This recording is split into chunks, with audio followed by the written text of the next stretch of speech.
if you could build your own game using AI and have it live on the internet in just a few minutes? In this video, I'm going to show you exactly how to create a simple browser-based game using AI and then deploy it on your own VPS so anyone can access it. By the end of this tutorial, you'll have your own live game running on your own server, something that you can share, customize, or even turn into a project.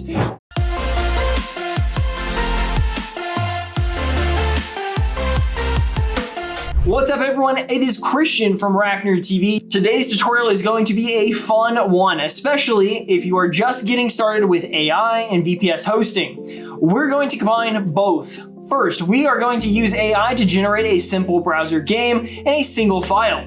Then we will upload that file to a VPS and make it live using Apache. No frameworks, no complex setup, just a clean and a simple way to get something live on the web. And if you're looking for a VPS to deploy projects like this, RackNerd actually has some great deals at racknerd.com/specials that are perfect for beginners and small projects. All right, let's get started.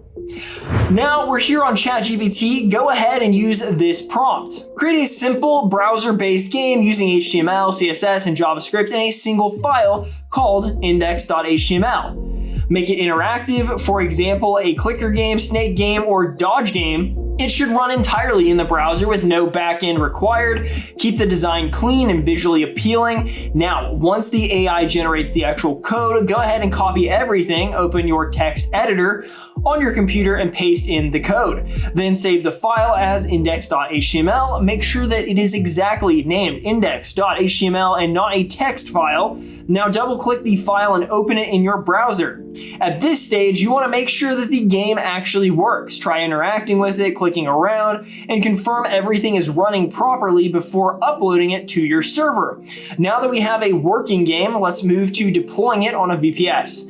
Instead of using a command line SSH tool, we're going to use the Bitvice SSH client, which makes this process much easier, especially if you're just getting started. So go ahead and open Bitvice on your computer, enter your VPS details, host is your server IP address, username is root, and then enter your root password. Once everything is filled in, click login. After connecting, Bitvice will open two windows for you. One is the terminal where you can run commands on your server. The other is the SFTP file browser, which allows you to upload files directly by dragging and dropping.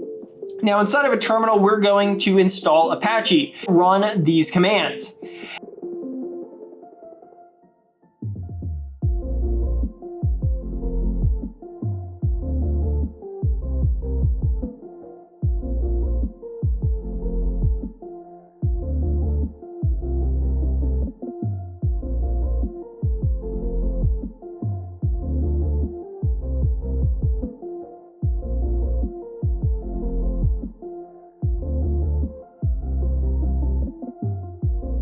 Once that's done, open your server IP address in your browser. You should see the default Apache page, which confirms everything is working properly. Next, let's remove the default page. If you go in your terminal and run this command, that'll take care of that. Now we're going to upload our game. Since Bitvice already includes an SFTP file browser, you don't need a separate tool like FileZilla. In the file browser window, navigate to this area on your local machine.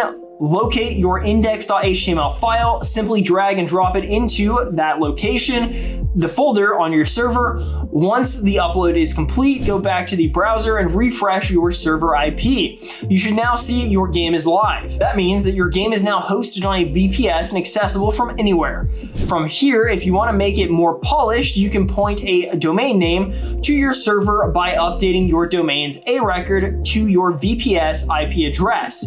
And that's it. You successfully built a game using AI and deployed it on a live server. This is a great example of how simple it can be to go from idea to a live project using AI and hosting together. And once you get comfortable with this process, you can start building more advanced projects, landing pages, tools, or even full applications.